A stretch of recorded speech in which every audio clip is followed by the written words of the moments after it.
I ate lunch alone on Father's Day until the waiter mistakenly brought me a contract. My son was planning to put me in a nursing home. I smiled, paid the bill, and left the restaurant. 12 hours later, my son was begging to stay in my house. But I'm so happy you're here. Just so you know, this is a real story. But to protect the identity of the person who shared it, we've chosen to use fictional names. Stick with me until the end. And drop the name of your city in the comments so I can see just how far this story has traveled. Let me start from the beginning, because the devil, as they say, is in the details. The restaurant was nearly empty that Sunday afternoon. Not surprising, really. Most families were probably gathered around kitchen tables, sharing stories and passing down recipes. Most fathers were probably opening ties they'd never wear and coffee mugs with Yicker 1 Dad printed on the side. But there I was, Harold Peterson, 73 years old, sitting at a table for one at Molly's Diner, the same place where I'd taken my late wife Margaret for our first date 48 years ago. The irony wasn't lost on me. Father's Day, and I was more alone than I'd been since Margaret passed 2 years ago. I'd invited my son, David, of course. Left 3 voicemails over the past week. "Dad, I'm swamped with work," he'd texted back. "Rain check?" Rain check. Like my loneliness was a baseball game that could be postponed due to weather. The young waiter, Tommy according to his name tag, seemed nervous as he approached my table. Kid couldn't have been more than 20, probably working his way through college like I did a lifetime ago. Back when I scrubbed floors at the textile mill until my knees cracked, saving every penny so David could have the education I never got. "Here's your check, sir," Tommy said, setting down a leather folder. I opened it expecting to see the charge for my meatloaf special, $12.99, same as always. Instead, I found myself staring at legal documents. Dense paragraphs of text, official. Letterhead, and there at the top, Sunset Manor Long-Term Care Facility. Admission agreement. My hands didn't shake. That surprised me. After everything I'd been through, building my construction business from nothing, watching Margaret waste away in the hospital, burying the only woman I'd ever loved, you'd think a betrayal this deep would make my hands tremble. But they were steady as I read my own name typed in neat black letters. Harold Peterson, age 73. Emergency contact, David Peterson, son. The admission date was circled in red ink, July 15th. 3 weeks away, flipped through the pages, my eyes catching phrases that felt like physical blows. Patient exhibits signs of memory loss and confusion. Memory loss? I could recite every birthday, anniversary, and Little League game from David's childhood. Unable to maintain independent living. Unable? I'd just finished building a deck for my neighbor, Mrs. Chen, the week before, but the signature line at the bottom, that's what made my chest tight. David Peterson, with his messy scrawl that I'd helped him practice for his kindergarten homework, the same signature that used to appear on Father's Day cards made from construction paper and glue. Tommy hovered nearby, clearly realizing his mistake. "Oh, gosh, sir, I'm so sorry. This was meant for table 7. Let me get your actual check." "No need," I said, my voice surprisingly calm. I pulled out my wallet, the same leather one Margaret gave me for our 20th anniversary, and left $20 on the table. "Keep the change, son." I stood up slowly, not because my joints were stiff, but because I needed a moment to process what I'd just learned. My son, my only child, the boy I'd carried on my shoulders at every county fair, had already signed papers to put me away, not discussed it with me, not expressed concerns about my well-being, just decided. The walk to my truck felt longer than usual, not because I was frail. Hell, I could still swing a hammer for 8 hours straight, but because each step carried the weight of understanding. All those recent visits from David suddenly made sense. The way he'd walked through my house, measuring windows with his eyes. The questions about my finances that I'd dismissed as concern. The suggestion that maybe I should simplify my life. I'd raised a stranger. Sitting in my truck outside Molly's diner, I thought about Margaret. She'd always seen through people in ways I couldn't. "That boy's got a selfish streak, Harold," she'd warned me years ago when David was in high school. "You keep bailing him out of every mess, he'll never learn to stand on his own feet." But I'd defended him. My son. My pride and joy. Even when he dropped out of college twice, on my dime. Even when he moved back home at 28 with a wife and 3 kids, promising it was just temporary. Even when temporary turned into 5 years, and my house became chaos while David saved money for his own place. I'd told myself I was being a good father. Supportive.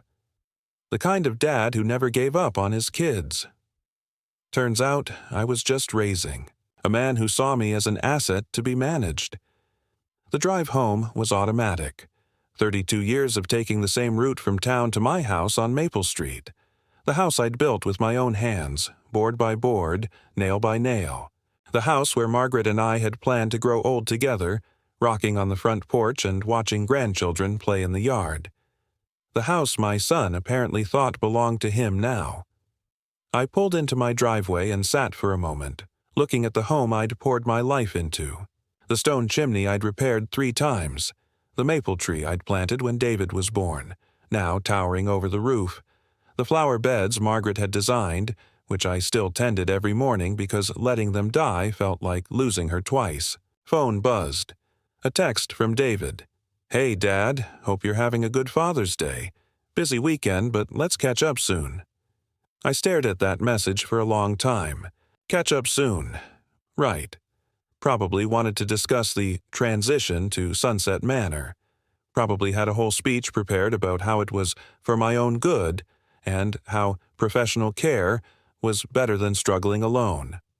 But here's the thing about being 73 years old and having lived through everything from the Vietnam War to building a business from scratch. You learn that sometimes the most powerful response is silence. He didn't text back. Instead, I went inside, made myself a cup of coffee, and sat at my kitchen table. The same oak table where I'd helped David with homework, where Margaret and I had shared thousands of meals, where I'd signed the mortgage papers that bought us this little piece of heaven. And I started to plan. Because my son had made one crucial mistake. He'd underestimated his old man. He'd assumed that 73 years meant weak, confused, and ready to be managed. He'd forgotten that I'd built everything he'd ever known, and what can be built can be protected. The contract was still in my truck, but I didn't need to look at it again. Every word was burned into my memory now. July 15th. Sunset Manor. Emergency contact. David Peterson. I smiled for the first time that day. My son was about to learn that his father wasn't just the man who'd given him everything. I was also the man who could take it all away. That Sunday night, I barely slept. Not from anxiety. I'd stopped feeling anxious around 3 in the morning when clarity hit me like a sledgehammer. I lay in bed, staring at the ceiling, connecting dots I should have seen years ago. The questions about my insurance policies. The casual comments about how big the house was for just one person. The way David's wife, Linda, had started suggesting I might be happier somewhere with people my own age.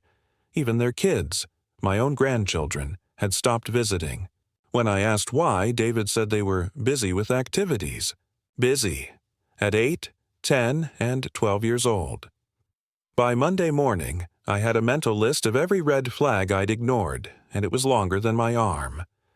I made coffee before dawn, habit from 40 years of construction work, and called the one person I trusted completely. Bill Morrison had been my attorney for 23 years, ever since he was a young hotshot fresh out of law school. Now he was 50-something, distinguished, and the kind of lawyer who remembered clients' wives' names and sent Christmas cards. "Harold, it's barely 7 a.m. Everything all right?" "Bill, I need to see you today, and I need you to bring everything.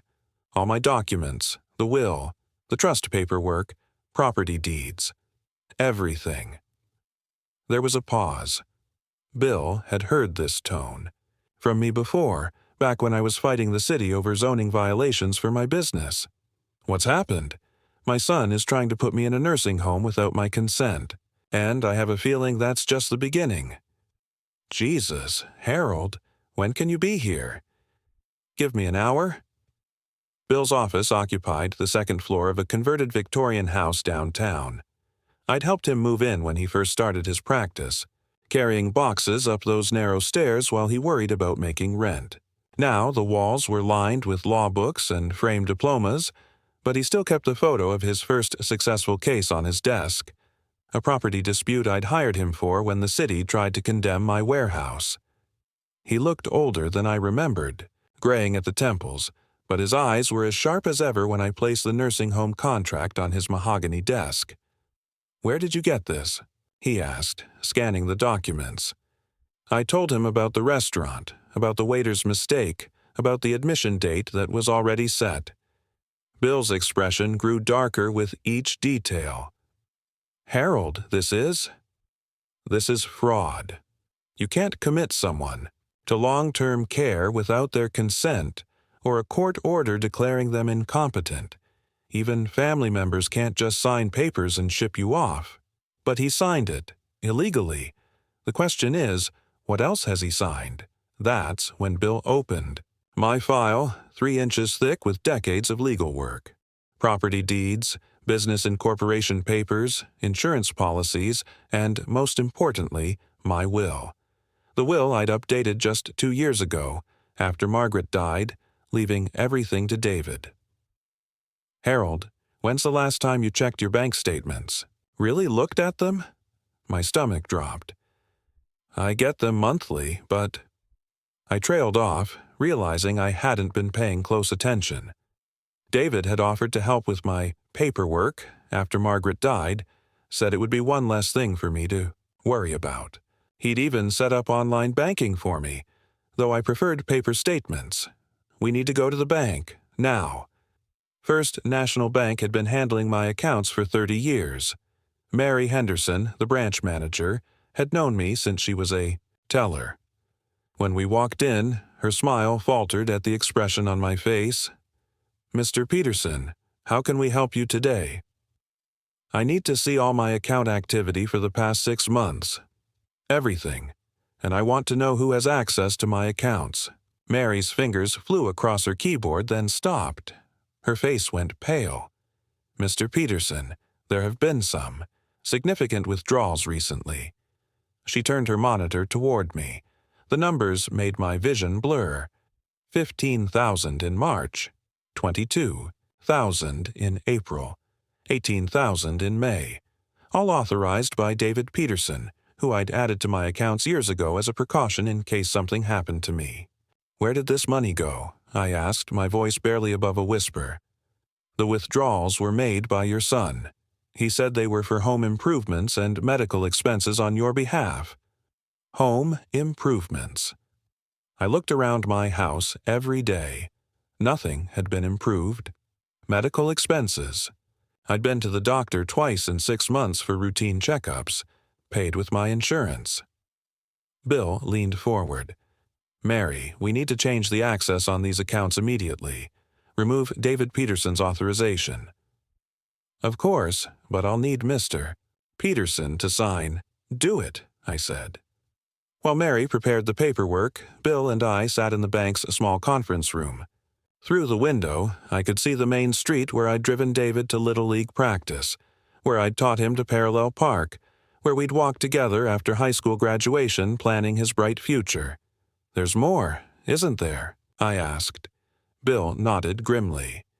"I made some calls while Mary was pulling your records. David's been asking questions about your property. He contacted a realtor last week about getting an appraisal on your house." The house. My house. The one I'd designed and built, where I'd carried Margaret over the threshold as a bride, where we'd planned to live out our days together. "He can't sell it. It's in my name. Not if you're declared incompetent, or if something happens to you. The will leaves everything to him, remember? something happens to me. The words hung in the air like smoke. I thought about Sunset Manor, about being isolated from everyone I knew, about slowly deteriorating while David liquidated everything I'd worked for. What are my options? Bill pulled out a legal pad and started writing. First, we change your will today. Second, we set up a revocable trust with specific conditions. Third, we document everything: the fraudulent nursing home commitment, the unauthorized withdrawals, all of it. And fourth, Bill looked up at me with something that might have been admiration. Fourth, we make sure your son understands that you're not as helpless as he thinks you are. We spent the next 3 hours in Bill's office, completely restructuring my legal affairs. The new will was ironclad. David would inherit nothing unless he met specific conditions, including a full accounting of every penny he'd taken from my accounts. The trust would protect my house and remaining assets from any future attempts at manipulation. But the most satisfying moment came when Bill handed me a letter he'd drafted on official letterhead. This formally notifies David that his attempt to commit you to Sunset Manor constitutes elder abuse and fraud. It also demands the immediate return of all funds taken from your accounts without proper authorization. I read it twice, savoring every legal phrase that basically told my son he'd been caught red-handed. When do we send this? We don't send it yet, Bill said with a slight smile. We're going to hand-deliver it, tonight, after you've had a chance to see exactly how deep this rabbit hole goes. That afternoon, I drove past David's house, a modest 2-story in a newer subdivision that I'd helped him buy with a down payment 5 years ago. His car was in the driveway, but so were 2 others I didn't recognize. I parked across the street and waited. 20 minutes later, a woman in a business suit came out of David's front door carrying a briefcase. Through my truck window, I could read the magnetic sign on her car. Sunset Manor, Senior Living. We care for your loved ones. My son wasn't just planning to warehouse me. He was actively coordinating my imprisonment. The second visitor left an hour later, a man in khakis who looked like a real estate agent. He spent several minutes on David's front porch, pointing at papers and nodding enthusiastically. I'd seen enough. That evening I sat in my kitchen in my house, and made a list. Not a to-do list, but a reckoning. Every sacrifice I'd made for David, every dollar I'd spent on his education, his wedding, his children, his dreams, every time I'd bailed him out of debt, covered his rent, fixed his mistakes. The total was staggering. Well over $200,000 across 25 years of being a supportive father. My phone rang at 8:30. David. Hey, Dad, just checking in. How was your Father's Day? His voice was so casual, so perfectly normal, that for a moment I almost doubted what I'd discovered. This was my son, the boy who used to fall asleep in my lap while I read him bedtime stories. It was enlightening, I said. Good, good. Listen, Dad, Linda and I were talking, and we're a little worried about you rattling around in that big house all by yourself. Maybe it's time to think about simplifying your living situation? There it was. The opening move in what he thought was going to be a gentle manipulation toward accepting the nursing home. Simplifying, I repeated. Yeah, somewhere with people your own age, activities, professional care if you need it. I know it sounds scary, but there are some really nice places now, not like the old-fashioned nursing homes. Places like Sunset Manor. The silence on the other end of the line stretched for nearly 10 seconds. Dad, how do you... I know about the contract, David. I know about the money you've been taking from my accounts. I know about the real estate agent. More silence. Then, in a voice I'd never heard from my son before, cold, calculating, he said, Dad, you're clearly confused. Maybe more confused than I thought. We really need to talk about getting you some help. Oh, we're going to talk, I said. Tomorrow night, 7 o'clock, your house. Dad, I don't think. 7 o'clock. David, don't make me ask twice. I hung up and smiled. The game had officially begun, and my son had no idea that his opponent had just changed the rules completely. Tuesday morning arrived with the kind of crisp clarity that makes everything seem possible. I woke up at 5:30. Old habits. Die hard, and for the first time in months, I felt purposeful. Not just going through the motions of another day, but moving towards something that mattered.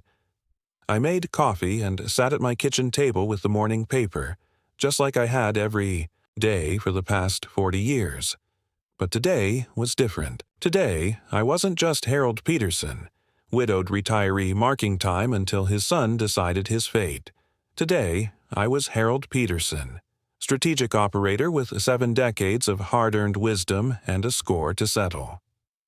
Bill had scheduled our meeting for 9 a.m., but I was already dressed and ready by 7. I spent the extra time walking through my house, really looking at it for the first time since Margaret died. Every room told the story of a life well lived. The kitchen where we'd hosted Christmas dinners for David's family. The living room where I'd taught my grandchildren to play chess. The workshop in the basement where I'd built toy boxes and doll houses and fixed broken bicycles. This wasn't just a house, it was a legacy. And I'd be damned if I'd let my son sell it to fund his comfortable retirement. At Bill's office, I found him waiting with a stack of documents and a grim expression. "Harold, I've been doing some digging since yesterday. It's worse than we thought." He spread papers across his desk like a poker player revealing a losing hand. Bank statements, credit applications, insurance forms, all bearing David's signature, all claiming to act on my behalf. "He's been busy," Bill continued. "The nursing home contract was just the tip of the iceberg. Look at this." He handed me a credit application from 2 weeks ago. David had applied for a $50,000 line of credit using my house as collateral, listed his relationship as power of attorney for a father with dementia. Power of attorney. Dementia. "I never gave him power of attorney," I said, my voice steady despite the rage building in my chest. "I know, but here's the scary part. He forged your signature on a preliminary form. If this had gone through, he could have legally made financial decisions for you based on fraudulent documents." Bill pulled out another sheet. "And this is a consultation request he sent to 3 different nursing homes. Not just Sunset Manor. He was shopping around for the best deal. The consultation form made my blood run cold. Under reason for placement, David had written, father showing signs of severe memory loss, wandering, inability to manage finances or personal care, family unable to provide adequate supervision. Memory loss, wandering, inability to manage finances. I'd balanced my own checkbook every month for 50 years. I could recite the batting averages of every player on the 1975 Red Sox. I'd completed a 1,000-piece jigsaw puzzle just last week while watching the evening news. "There's more," Bill said quietly. "He's been in contact with an estate liquidation company. They specialize in clearing out houses for families who need to sell quickly." The room felt smaller suddenly, like the walls were closing in. But instead of panic, I felt something cold and calculating settle in my chest. The same feeling I'd had when a business competitor tried to undercut my bids with lies about my work quality. The same feeling I'd had when the city inspector tried to shut down my warehouse over a safety violation that turned out to be a shakedown for bribes. "Show me everything," I said. For the next 2 hours, Bill laid out the full scope of David's plan. It was methodical, thorough, and absolutely ruthless. Get me declared incompetent, commit me to a care facility, liquidate all my assets for my own good, and pocket the proceeds while paying minimal monthly fees to keep me warehoused until I died. The timeline was aggressive. If I hadn't accidentally seen that contract, I would have been in Sunset Manor by mid-July, confused and protesting while David explained to everyone that I was having episodes and didn't understand what was best for me. "How much time do we have?" I asked. "The nursing home admission is scheduled for 3 weeks from yesterday. But Harold, even if we stop that, he's going to escalate. When he realizes you know what he's planning, he might try to have you committed involuntarily. Adult Protective Services, psychiatric evaluation, the whole 9 yards. Can he do that? If he can convince a doctor that you're a danger to yourself or others, yes. And he's already been laying groundwork. Look at this. Bill showed me a letter David had sent to my primary care physician, Dr. Martinez, expressing concerns about my father's declining mental state. The letter mentioned forgetfulness, paranoia about family members, and aggressive behavior when questioned about his well-being. Paranoia about family members. Apparently, a father's natural instinct to protect his assets from a greedy son was now a mental health symptom. "What's our counter-strategy?" I asked. Bill smiled, the first genuine smile I'd seen from him since this nightmare began.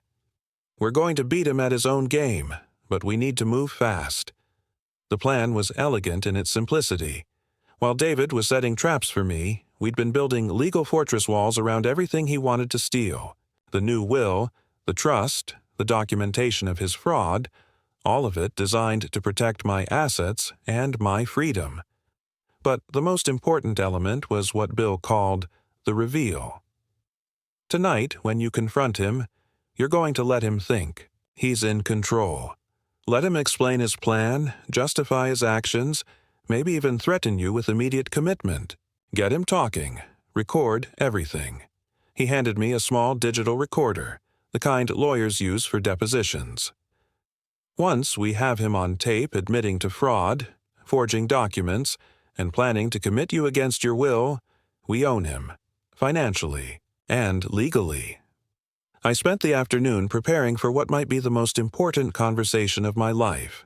I rehearsed staying calm, asking the right questions, giving David enough rope to hang himself with his own words. At 6:30, I drove to David's house in the subdivision I'd helped him afford. The irony wasn't lost on me. I was about to confront my son in a home I'd made possible, about his plan to steal the money that had paid for it. Linda answered the door. My daughter-in-law looked nervous, unable to meet my eyes directly. "Hi, Harold. David's in the living room." She called me Harold now, not Dad. Another small detail that suddenly made sense. David was sitting in his recliner, the expensive leather one. I'd bought him for Christmas 2 years ago. Watching television like this was any ordinary evening. He looked up when I entered, and for just a moment, I saw something flicker across his face. Guilt, maybe, or calculation.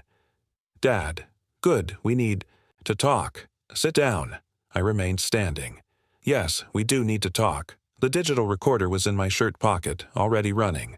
Bill had assured me that recording conversations in my own family was legal, especially when documenting potential crimes. "Dad, Linda and I have been talking, and we're really concerned about you. Living alone in that big house, managing all. Those finances, trying to maintain the property. It's too much for someone your age." "Someone my age," I repeated. "You're 73, Dad. That's not young. And since Mom died, you've been different, forgetful. Sometimes you repeat stories, or forget conversations we've had. Last month you called me 3 times about the same leaky faucet. I'd called him once about the faucet. He'd promised to come fix it and never showed up. I'd called back 2 weeks later when it got worse, and a 3rd time when it started flooding my basement. But in David's version, my legitimate requests for help had become evidence of mental decline. So you decided I need professional care. Dad, I know this is hard to hear, but yes, we found a really nice place, Sunset Manor. It's got activities, nurses on staff, people your own age to socialize with. You'd have your own room, 3 meals a day, and medical care if you need it. And you've already signed the admission papers." David's expression shifted slightly. Less sympathetic son, more annoyed administrator dealing with a difficult client. "Dad, someone has to make these decisions. You're not thinking clearly anymore." "What about my house?" "Well, obviously you won't need it anymore. We'll sell it, and use the money for your care. It's a good investment. That house should bring in enough to cover your expenses for years. My expenses at Sunset Manor. Right. Dad, this is what's best for everyone. You'll be safe and cared for, and Linda and I won't have to worry about you living alone, maybe falling down the stairs or forgetting to turn off the stove. I'd never fallen down my stairs. I'd never left the stove on. But I could see how easily these fabricated concerns could become accepted truth, especially once I was locked away and unable to defend myself. What about the money you've been taking from my accounts? Now David's mask slipped completely. His face hardened, and I saw the cold calculation that had been hiding behind his concerned son act. Dad, you're confused. I haven't taken any money. I've been helping you manage your accounts because you were making mistakes. Paying bills twice, forgetting to deposit checks. I've been protecting your money, not taking it. $55,000 in 3 months. That's a lot of protection. Those were legitimate expenses. Medical bills, home repairs, insurance payments. Everything I spent was for your benefit. What medical bills? What home repairs? David stood up, and for the first time I saw a flash of real anger. Dad, this is exactly what I'm talking about. You're paranoid. You're accusing family members of stealing from you. You can't keep track of your own expenses. This is why you need professional care. Linda appeared in the doorway, wringing her hands. Maybe we should call Dr. Martinez, she said quietly. Have him talk to your father about the evaluation. Evaluation. The psychiatric assessment David had been planning to have me committed. Dad, sit down, David said, his voice taking on a commanding tone I'd never heard before. You're getting agitated, and that's not good for you. Linda, call Dr. Martinez's emergency number. Tell him we need someone to come assess my father's mental state. You want to have me committed tonight. I want to get you help before you hurt yourself. Or someone else. Someone else. The threat was subtle but clear. If I didn't cooperate, David would claim I was dangerous, but I'd heard enough. More than enough. David, I said calmly, do you know what elder abuse is? He blinked, thrown off by the question. What? Elder abuse. Financial exploitation of a senior citizen. Fraud. Forgery. Planning to commit someone to a care facility against their will using falsified medical information. Dad, you're not making sense. Those are felonies, son. Each one carries a potential prison sentence. And when you combine them with the forged power of attorney documents and the fraudulent credit applications, you're looking at federal charges. The color drained from David's face. I don't know what you're talking about. Sure you do, just like you know about the estate liquidation company you contacted, and the real estate agent who appraised my house last week, and the consultation. Forms you sent to 3 different nursing homes describing me as having dementia and being unable to care for myself. David and Linda exchanged glances. In that moment, I saw them not as my son and daughter-in-law, but as co-conspirators realizing their plan had been discovered. Dad, even if some of that is true, it's all for your own good. You can't live alone. Anymore. You need care. What I need, I said, pulling out the digital recorder and setting it on the coffee table, is for my son to explain to the police why he's been stealing from me and planning to have me locked up so he can steal my house. David stared at the recorder like it was a bomb. You recorded our conversation? Every word. Including the part where you admitted to taking $55,000 from my accounts and justified it as for my benefit. Including the part where you threatened to have me committed tonight if I didn't cooperate with your plan. That's, you can't. I can. And I have. David, you have 24 hours to return every penny you've stolen from me. Every single penny. You also have 24 hours to cancel the nursing home admission and tell them you made an error about my mental capacity. I stood up and pocketed the recorder. If you don't, this recording goes to the district attorney along with all the documentation of your fraud. Bank records, forged documents, fraudulent credit applications, all of it. Dad, please, let's talk about this reasonably. Reasonably? I laughed, and it came out harder than I intended. Son, you've spent months planning to rob me of everything I've worked for and lock me away to die alone. The time for reasonable conversation ended when you signed that nursing home contract without my knowledge. I walked toward the door, then turned back. Oh, and David, I've changed my will, and my banking authorization, and set up a trust that you can't touch, so even if you somehow manage to have me committed, you wouldn't get a dime of my money or my property. You can't do that, David shouted, finally dropping all pretense. That house, that money, I've earned it. I've taken care of you, You've stolen from me. There's a difference. I left them standing in their living room, probably, calling lawyers and trying to figure out how badly they'd miscalculated. The drive home felt like a victory lap. Not because I'd won. The game was far from over. But because I'd finally stopped being a victim and started being a player. My son thought he was dealing with a confused old man who could be manipulated and discarded. Instead, he'd awakened something he'd never seen before. His father as an adversary, and I was just getting started. Wednesday morning brought the first real test of my resolve. I was drinking coffee on my front porch, something I'd started doing since Margaret died, watching the neighborhood wake up, when David's car pulled into my driveway at 7:15 a.m. He looked like he hadn't slept. His shirt was wrinkled, his hair uncombed, and there were dark circles under his eyes that made him look older than his 47 years. Good. Let him suffer a little of the anxiety he'd been planning to put me through. Dad, we need to talk. I thought we talked plenty last night.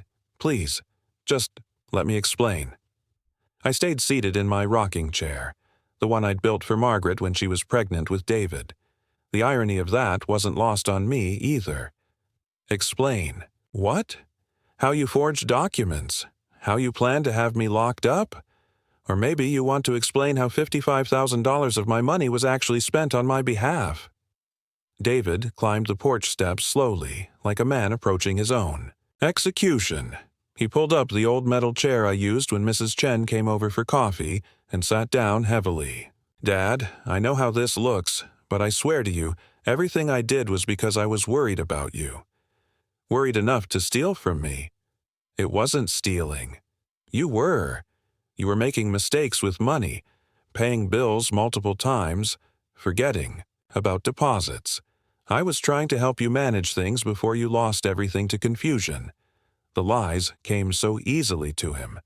If I hadn't seen the bank records myself, hadn't watched him operate with such cold calculation, I might have almost believed him.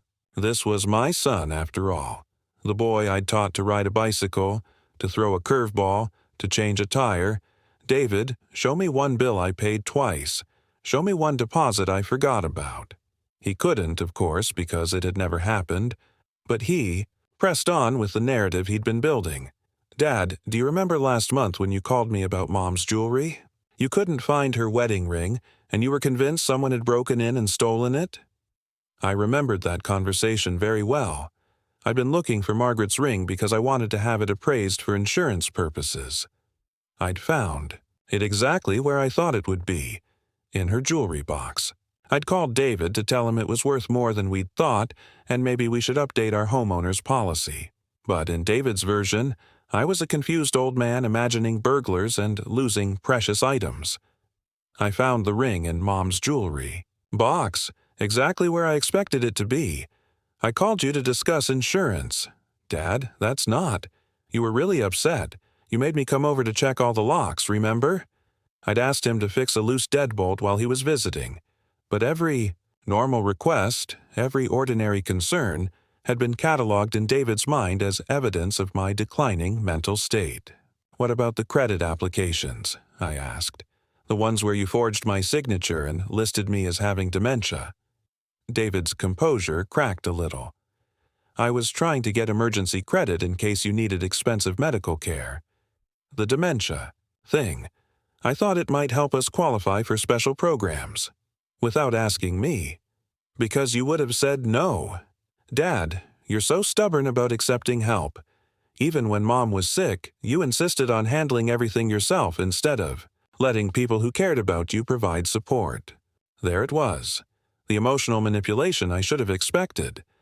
Bringing up Margaret, reframing his theft as loving concern, making me the villain for not being grateful for his help. And the nursing home. Sunset Manor has an excellent reputation. I toured the facility myself. Clean rooms, good food, activities for residents. You'd have friends there, people to talk to instead of sitting alone in this big house missing Mom. He'd thought of everything, hadn't he? Every angle, every justification, every way to make his greed look like compassion. David, do you think I'm stupid? The question seemed to surprise him. What? No, of course not. Then don't insult my intelligence with these lies. You've been stealing from me for months, planning to warehouse me so you can liquidate my assets. Period. End of story. Dad, I know you're angry, but I'm not angry, son. I'm disappointed. There's a difference. And that was true. Anger would have been easier to handle. Anger burns hot and then burns out.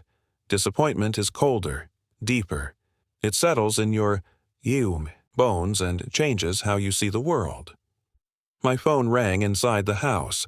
David looked hopeful, maybe thinking it was a distraction that would give him more time to work on me.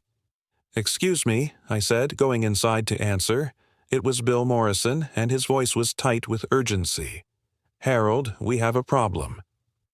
David filed an emergency petition this morning requesting a competency hearing. He's claiming you threatened him last night and that you're showing signs of paranoid delusion. I looked out the window at David, still sitting on my porch, probably planning his next emotional manipulation. "How long do we have?" "The hearing is scheduled for Friday morning. 2 days. Harold, if he can convince a judge that you're mentally incompetent, he can get temporary guardianship. That would give him legal authority to commit you and manage your assets while the case is pending. What do we need to do? Be at my office in 1 hour. We're going to prepare a counter-petition, and we need character witnesses, medical records, everything that proves you're competent and that David is committing elder abuse." I hung up and went back to the porch. David was on his phone, speaking in low, urgent tones. When he saw me, he quickly ended the call. "Dad," I've been thinking, maybe we moved too fast with the nursing home thing. Maybe we could try having someone come to the house first, like a home health aide, just to help with cooking and cleaning. "David, did you file a competency petition against me this morning?" His face went white. For a moment, he looked like the little boy who'd broken Mrs. Peterson's window with a baseball and tried to blame it on the neighbor's dog. "Dad, Linda thought maybe we should have a professional evaluation, just to make sure you're okay. It's not what you think. It's exactly what I think. You're trying to have me declared mentally incompetent so you can control my money and property. No, it's not about money. It's about making sure you're safe. David, get off my porch. Dad, please, just listen. Get off my porch." The shout came from somewhere deep in my chest. 40 years of construction sites and business negotiations and dealing with people who thought they could cheat Harold Peterson. David actually jumped. "You have until tomorrow night to withdraw that petition and return my money. If you don't, I'll see you in court Friday morning. And son, bring a good lawyer because you're going to need one." David stood up slowly, looking like he wanted to say something else. Instead, he just walked to his car, but as he was backing out of my driveway, he rolled down his window. "Dad, I'm trying to help you. I hope someday you'll understand that." The sincerity in his voice almost broke my heart. For just a moment, I could see the little boy who used to help me in the workshop, handing me tools and asking a million questions about how things worked. But then I remembered the forged documents, the stolen money, the nursing home contract with my name on it. "David," I called out, "I understand perfectly. That's the problem." After he drove away, I sat on the porch for another few minutes, trying to process what had just happened. My son had escalated the situation, just like Bill had predicted. Now, We were racing toward a legal confrontation that would determine not just my financial future, but my freedom. At Bill's office, I found him surrounded by law books and legal documents, preparing for what he called the fight of your life. "Harold, here's what we're dealing with. David has filed an emergency petition claiming you're suffering from dementia, paranoid delusions, and aggressive behavior. He's requesting immediate temporary guardianship pending a full competency evaluation. Based on what evidence? That's the scary part. He doesn't need much. Just his testimony as your son, maybe a statement from Linda, and the fact that you've been making unusual financial decisions, like changing your will and banking authorizations. Those weren't unusual, they were necessary. I know that, and you know that. But to a judge who doesn't know the full story, it could look like the erratic behavior of someone losing their mental faculties." Bill showed me David's petition. Reading. My son's description of me was like looking at a funhouse mirror. Everything was distorted, but recognizable enough to be disturbing. According to David, I was increasingly paranoid about family members, making accusations of theft without basis, threatening family members with violence, and showing signs of confusion about recent events and conversations. He's taken every normal interaction we've had and twisted it into evidence of mental illness, I said. That's exactly what he's done. But here's our advantage. We have documentation of his actual crimes. Bank records, forged documents, the recording from last night. We can prove that your paranoid delusions are actually reasonable responses to being victimized. What do we need to do? First, we need a current medical evaluation from Dr. Martinez proving you're mentally competent. Second, we need character witnesses, people who can testify that you're sharp, independent, and capable. Third, we present all the evidence of David's fraud. And if we lose, Bill's expression was grim. If David gets temporary guardianship, he can have you committed immediately. Once you're in a facility, fighting the guardianship becomes much harder. You'd be battling from a position of weakness, trying to prove your competence while locked up. The next 24 hours were a blur of preparation. Dr. Martinez conducted a thorough mental status examination and provided a letter stating that I showed no signs of cognitive impairment or mental illness. My neighbor, Mrs. Chen, agreed to testify about my daily activities and mental sharpness. Bill's paralegal located every piece of evidence documenting David's theft and fraud. But the most important moment came Thursday evening, when my phone rang, at 9 p.m. "Dad?" David's voice was shaky, almost tearful. "Dad, I'm sorry. I'm so sorry. I never wanted it to get this far. Then withdraw the petition. I can't. The lawyers say it's too late, that I have to go through with it now, or I could be charged with filing a false petition." "You filed a false petition, David. That's the point. Dad, please, can we work something out? I'll return the money, all of it. I'll cancel the nursing home. Just, please don't destroy me in court tomorrow." For the first time since this nightmare began, my son sounded genuinely remorseful. Not calculating, not manipulative, just broken.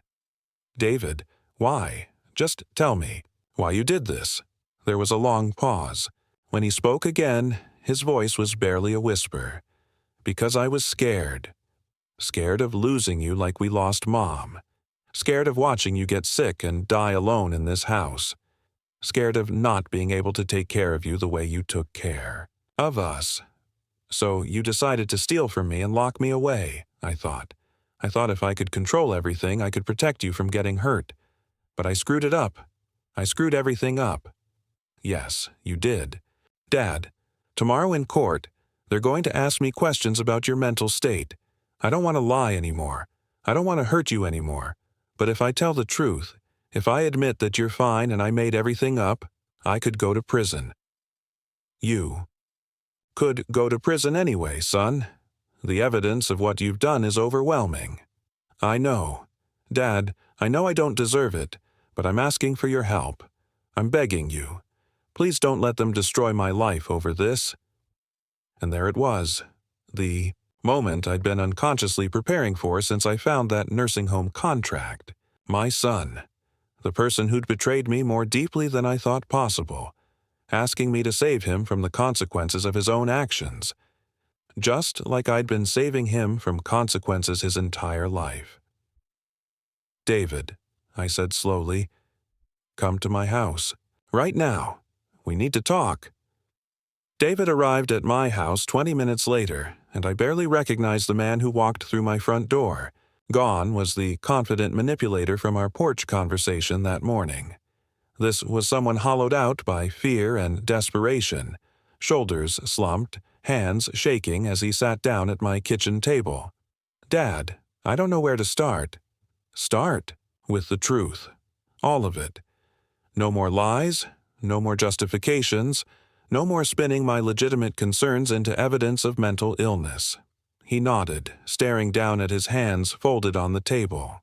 The same table where I'd helped him with homework, where we'd planned his college future, where I'd given him advice about marriage and fatherhood. "It started about 6 months ago. Linda's been pushing me to ask you about what happens to the house when you die. She kept saying we needed to plan for the future, make sure we could take care of the grandkids' college expenses. So you looked at my will. I had a copy from when you updated it after Mom died. Everything goes to me, which seemed, I don't know, it seemed like you were telling me it was okay to think of it as eventually mine. Eventually. After I die. Not while I'm still alive and capable."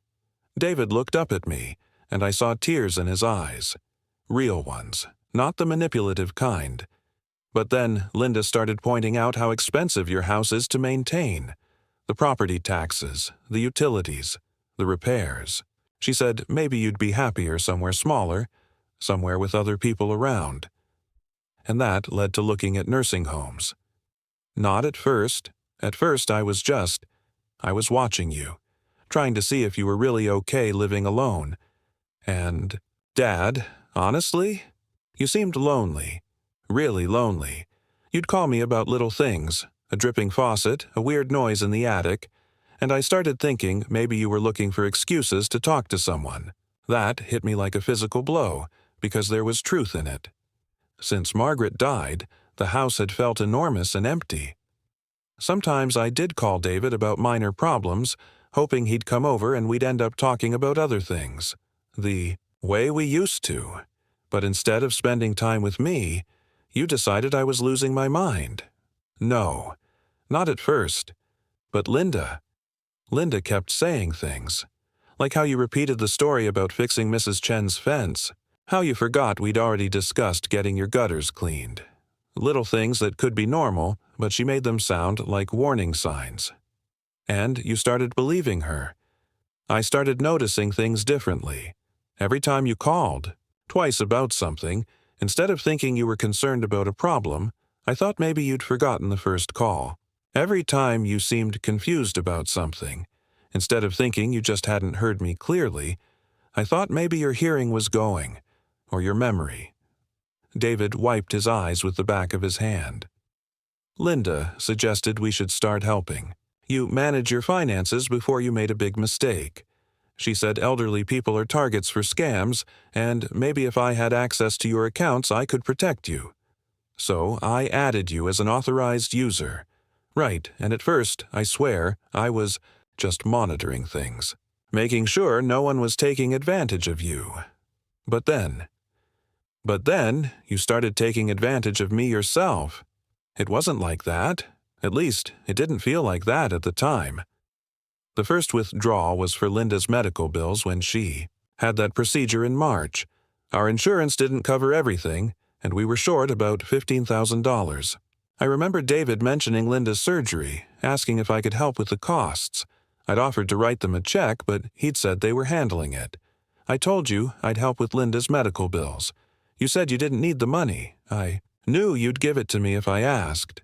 But Linda said asking for money made her feel guilty, like we were taking advantage of your generosity.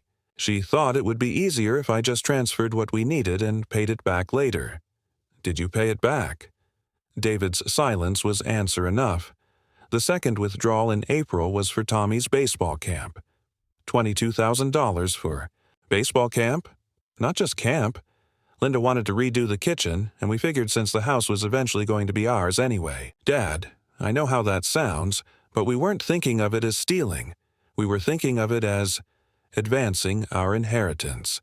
While I was still alive, while I still needed that money. You have plenty of money. The house alone is worth $400,000, and you've got retirement accounts, Social Security, the proceeds from selling your business. We thought you'd never even notice. I notice, David. I notice everything. The difference is, I trusted you enough not to question it immediately. He buried his face in his hands. God, Dad, what kind of person does that make me? You trusted me with access to your accounts to protect you, and I used it to steal from you. For the first time since this conversation started, I heard genuine remorse in his voice. Not self-pity, not fear of consequences, but actual recognition of what he'd done to me. What about the nursing home plan? When did protecting me turn into warehousing me? That was Linda's idea. She said if you were in professional care, we wouldn't have to worry about you anymore. No more late-night phone calls about strange noises. No more feeling guilty about not visiting enough. No more wondering if you were eating properly or taking your medications.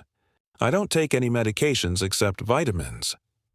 I know that now, but Linda kept talking about what would happen if you fell, or had a stroke, or got confused and wandered outside.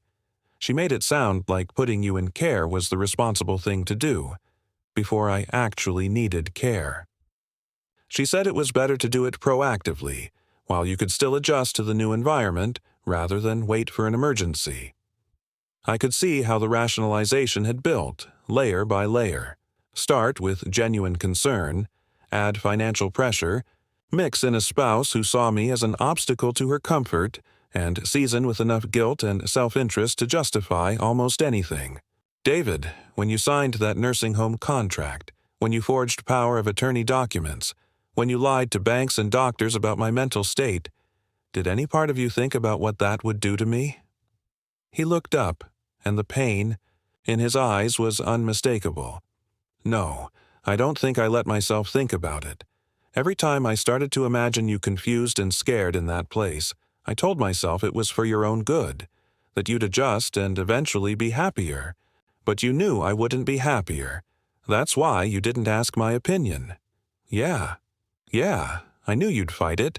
I knew you'd hate the idea of leaving your house, of being around strangers, of having people make decisions for you.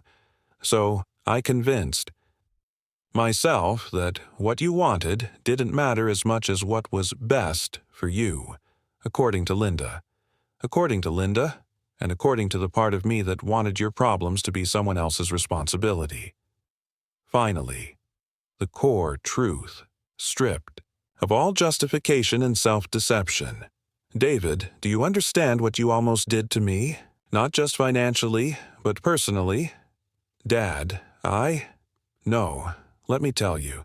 You were going to take away my freedom, my dignity, my right to make decisions about my own life. You were going to put me in a room with strangers and visit me once a week while you lived in my house and spent my money.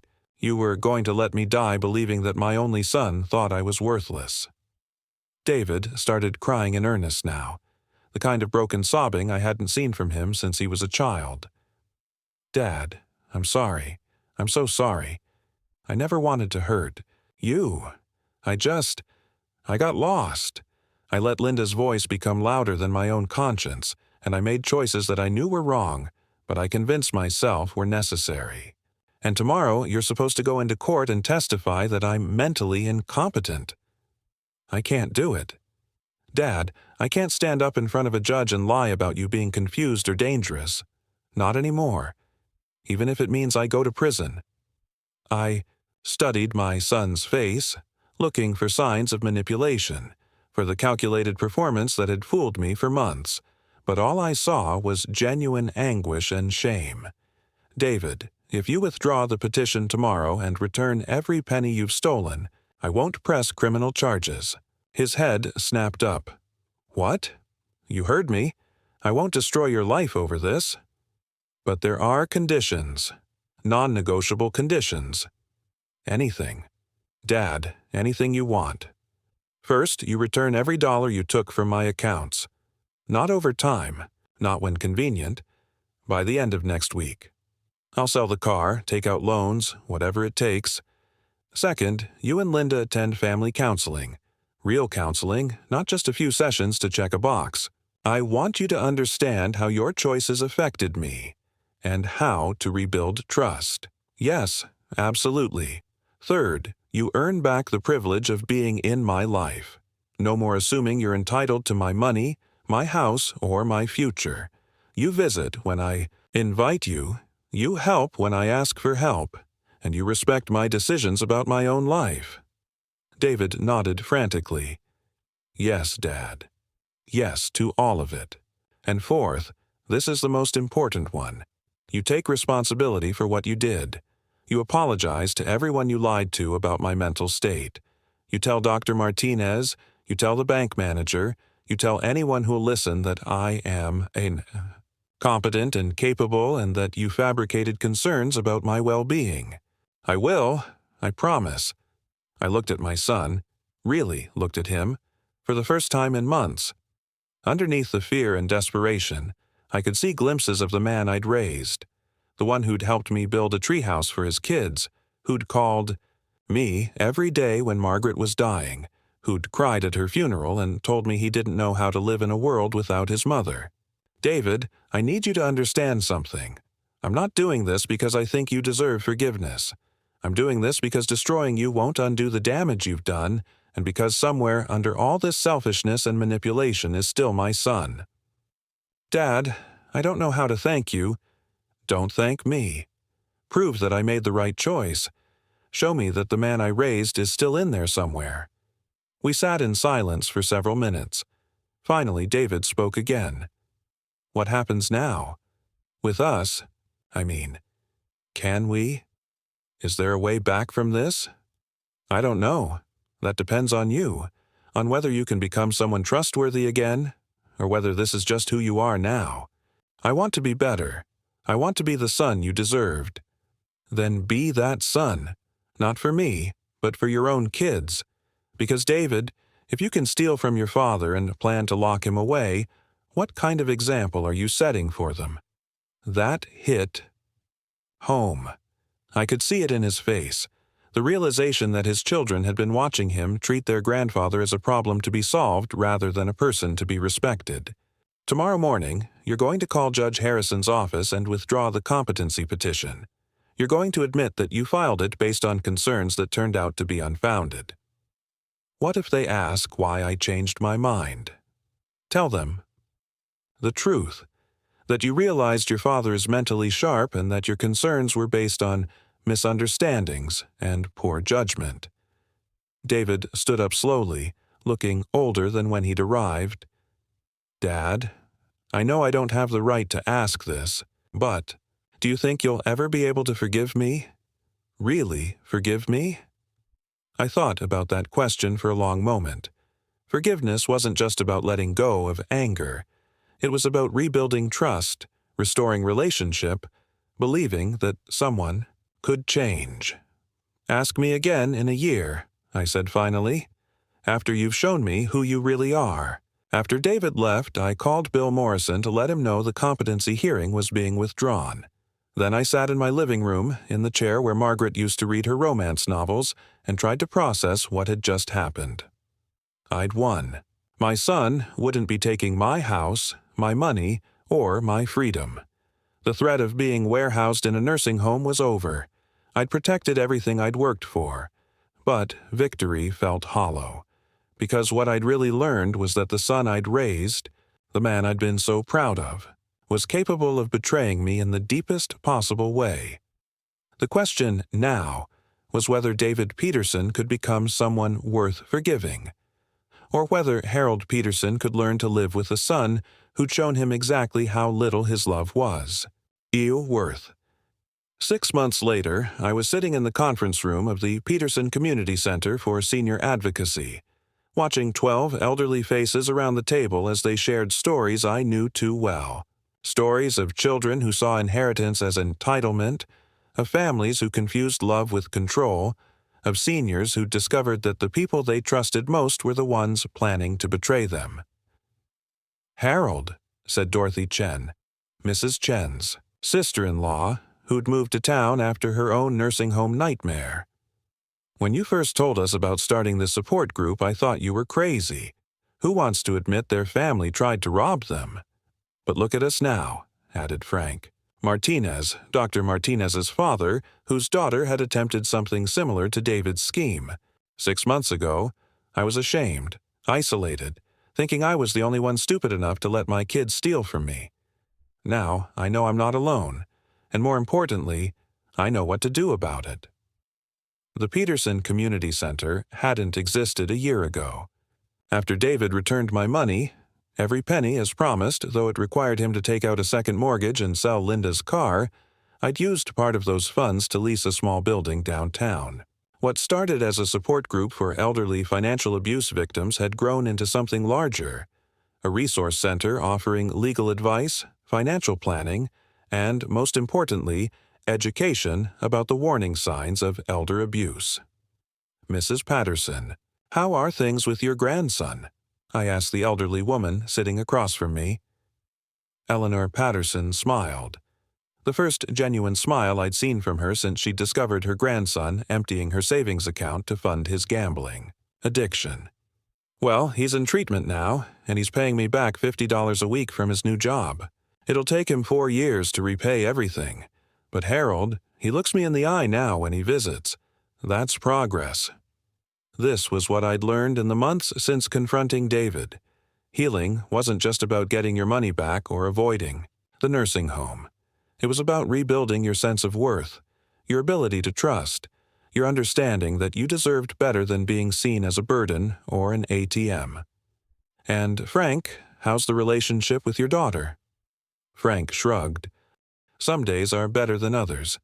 She finished the counseling program you recommended, and she's been honest about why she thought she needed to manage my affairs. But trust, that takes time to rebuild." After the meeting, I stayed to lock up the center.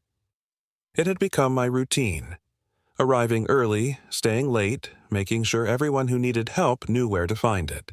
The irony wasn't lost on me that I was busier and more fulfilled at 74 than I'd been in years. My phone buzzed with a text from David. "Dad, can Tommy come over Saturday to help with the deck project? He's excited to learn how to use the power tools." I smiled. This had become our new normal. Careful, respectful communication. David asking permission instead of assuming privilege. Me setting boundaries instead of being endlessly accommodating. Tommy, my 12-year-old grandson, serving as a bridge between us while learning carpentry skills from his grandfather. The relationship with David remained complicated. He'd kept every promise he'd made that night in my kitchen. The money was returned. He and Linda had completed family counseling, though Linda still struggled to look me directly in the eye during family gatherings. He'd publicly acknowledged his mistakes to Dr. Martinez, the bank manager, and anyone else who'd been told I was declining mentally. But trust, as I'd told him, takes time. "Sure," I texted back. 9 a.m. Tell him to wear old clothes and bring work gloves. The drive home took me past David's house in the subdivision. I could see him in the front yard, raking leaves with his youngest daughter, Sarah. She was 8 now, old enough to understand that something had changed in the family dynamic, though not old enough to understand what. What she did understand was that Grandpa Harold wasn't just the man who gave presents at Christmas anymore. I was someone with boundaries, someone who expected respect, someone who had his own life and purposes beyond being available whenever the family needed something. At home, I found Margaret's photo on the mantel, the one from our 40th anniversary, both of us gray and lined but still holding hands like teenagers. I'd started talking to her again recently, not because I thought she could hear me, but because it helped me process the complex emotions of rebuilding my life. "You'd be proud of the center," I told her picture. Dorothy brought her neighbor last week, another woman whose son was pressuring her to sell her house and move into senior housing she couldn't afford. We connected her with Bill Morrison, and he found that the son had already forged her signature on a real estate contract. Margaret had always been better at reading people than I was. She would have seen through David's manipulation months before I did, but she also would have understood my decision to offer him a path to redemption rather than destroy him completely. He's trying, Maggie. Really trying. But sometimes I look at him and wonder if I'm seeing genuine change or just better performance. That was the question that kept me awake some nights. Had David truly learned from his mistakes? Or had he simply learned to be more careful about hiding his selfishness? Time would tell, but I wasn't holding my breath. The doorbell rang at 7 p.m. Through the peephole, I saw a young woman I didn't recognize, maybe 30 years old, holding a manila envelope. "Mr. Peterson? My name is Jennifer Walsh. I'm a social worker with Adult Protective Services. I was hoping I could speak with you about the Peterson Community Center." I opened the door, curious. APS had been referring clients to our support groups, but I'd never had them come to my house. "Of course. Come in." Jennifer declined coffee but accepted a seat at my kitchen table. She opened the envelope and pulled out several documents.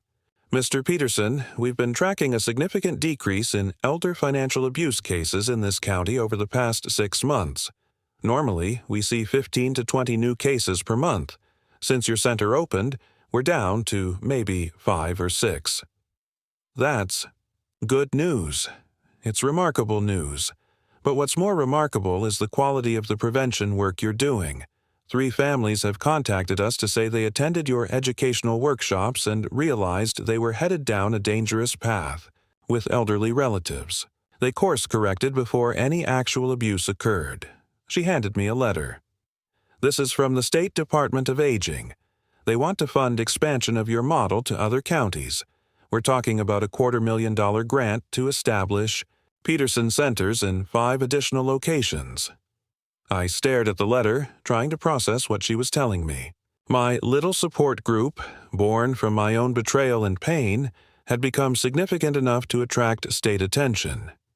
"Mr. Peterson, what you've built here isn't just helping individual families. You're changing how communities think about elder care and family responsibility. The state wants to make you the poster child for senior advocacy." After Jennifer left, I sat in my living room holding the grant letter and thinking about the strange turns life can take. A year ago, I'd been a lonely widower marking time until my son decided my fate. Tonight, I was being offered the chance to transform my personal nightmare into a statewide movement for senior protection. I called Bill Morrison to discuss the legal implications of accepting state funding. Then I called Dorothy Chen to share the news with someone who'd understand its significance. Finally, I did something I hadn't done in months. I called David. "Dad, is everything okay? It's kind of late for you to be calling." "Everything's fine, David. I have some news I wanted to share with you." I told him about the state grant, about the expansion plans, about how the center had grown beyond anything I'd imagined when I first rented that little building downtown. "Dad, that's incredible. I'm so proud of you." There was genuine emotion in his voice, but also something else. Sadness, maybe. Or regret. "David, are you all right?"